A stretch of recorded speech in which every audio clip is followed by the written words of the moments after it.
如果同你講有個機械人識得自動做手術，你會唔會俾佢幫你開刀呢？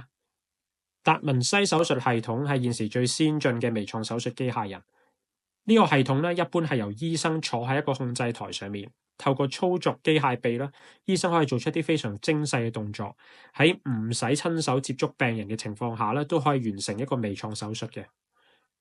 達文西手術機械臂咧，裝有鏡頭，可以幫醫生記錄手術嘅過程，做手術後嘅評估。但美國一個研究團隊咧，有一個好大膽嘅想法，就係可唔可以俾 AI 睇呢啲手術片段，去學習自動操作達文西手術系統呢？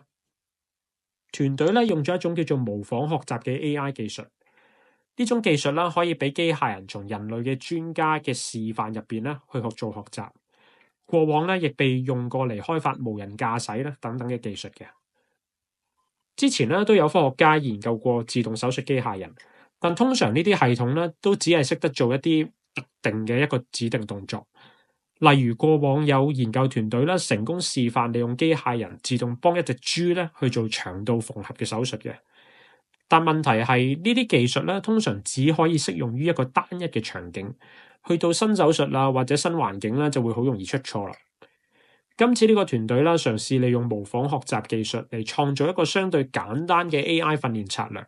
就係只需要俾 AI 睇到一啲好嘅手術示範影片，就可以令 AI 學識喺唔同嘅場景用唔同嘅手術技巧。呢個手術 AI 咧，仲用咗 ChatGPT 背後嘅技術框架。唔同嘅地方咧，係 ChatGPT 係用文字嚟做學習，但手術 AI 咧係用機械語言嚟學習，即係咧點樣理解機械點樣喐，要幾多角度、力度幾多啦，先做到最精確嘅動作。透過呢個方式啦，團隊只係用咗幾百條手術片段啦，就成功令 AI 可以自動操作達文西手術系統，喺唔需要醫生嘅情況之下咧，都可以做到操作手術針、拎起一啲身體組織同埋縫合傷口咧等等嘅動作嘅。而最令人意外嘅係啦，AI 唔止淨係識得模仿，仲識得應變。例如團隊咧冇提供過影片咧去教 AI 跌咗支針之後要點樣做嘅。但喺實驗嘅過程之中咧 ，AI 遇到呢個情況咧，最後都識得自己拎翻起支針，繼續去做手術。呢個例子咧顯示團隊開發嘅 AI 啦係有潛力去應變一啲未遇過嘅新情況，快速去做學習啦，同埋唔同類型嘅手術工作嘅。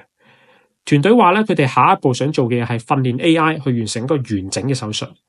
如果未來嘅醫院問你啦，你想要 AI 定係真人幫你做手術，你會點樣揀呢？歡迎留言話俾我聽。